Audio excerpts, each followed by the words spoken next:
വയറുവേനയും ഗ്യാസാണല്ലോ ഇന്നലെ തുടങ്ങി. അത് അത്ര വലിയ പ്രശ്നമൊന്നുമല്ല കേട്ടോ അത്.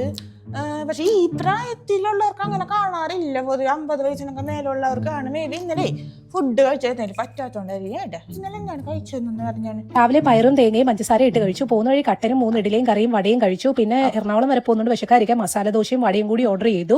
ശേഷം ഒരു കോഫിയും അവിടുത്തെ ഒരു കടയിൽ കയറി ലൈം ജ്യൂസ് കുടിച്ചു. പിന്നെ ലൈറ്റ് കടയിൽ കയറി ലൈറ്റ് നോക്കിയിട്ട് അവർ തന്നെ മിൻറ്റു ടീ വാങ്ങിച്ചു കുടിച്ചു. ഉച്ചയ്ക്ക് കഴിക്കാൻ പോയപ്പോൾ കല്ലപ്പവും സ്വീറ്റ് പൊറോട്ട ഇരിക്കുന്ന കണ്ടപ്പോൾ അത് വാങ്ങിച്ചു കഴിച്ചു. ശേഷം ഓർഡർ ചെയ്ത ബിരിയാണി ഇങ്ങ് വന്നു. പിന്നെ അതിരുന്ന് കഴിക്കാൻ തുടങ്ങി. ശേഷം പൊറോട്ട റോൾ വന്നു. അത് ഒതുക്കിയതിന് ശേഷം അവരുടെ സ്പെഷ്യൽ റോളക്സ് ഷേക്ക് പൊറോട്ടയെന്ന് പറഞ്ഞു. ശേഷം ഒരു അവക്കാഡോ ഇത് ക്യാഷും കുടിച്ച് ഇറങ്ങാൻ നേരം ഒരു സ്പാനിഷ് ഡിലേറ്റും കൂടെ കഴിച്ചു വീട്ടിലോട്ട്. അവിടുത്തെ പൊറോട്ടയും ബീഫ് ഫ്രൈയും ഒക്കെ ഉണ്ടായിരുന്നു.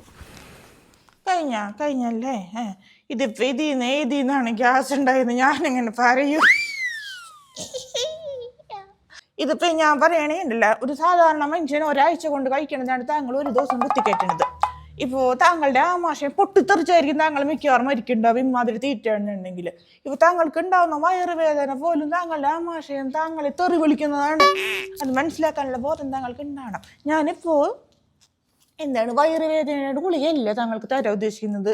വിശപ്പ് നിർത്താനായിട്ടുള്ളൊരു ടോണിക്ക് ഞാൻ തരാം. അത് കലക്കി കുടിക്കുക. അത് 4-5 നേരം വെച്ച് കോരി കുടിക്കരുത്. അതിന് മയത്തില് 2 നേരം കുടിക്കുക കേട്ടോ. അപ്പൊ വിശപ്പൊന്ന് അടങ്ങും. അപ്പൊ തന്നെ ഇച്ചിരി സമാധാനം കിട്ടും കേട്ടോ. ഇങ്ങനത്തെ ചത്തുപോട്ടാ. അടുത്ത ആള് വരട്ടില്ല. അല്ലെങ്കിൽ ആള് വരണ്ട. പണ്ടാച്ചോട് സംസാരിച്ചോട്ടെ. എനിക്കും വിശക്കണം. ഒരു പഴംപൊരി ഞാൻ നിന്നിട്ട്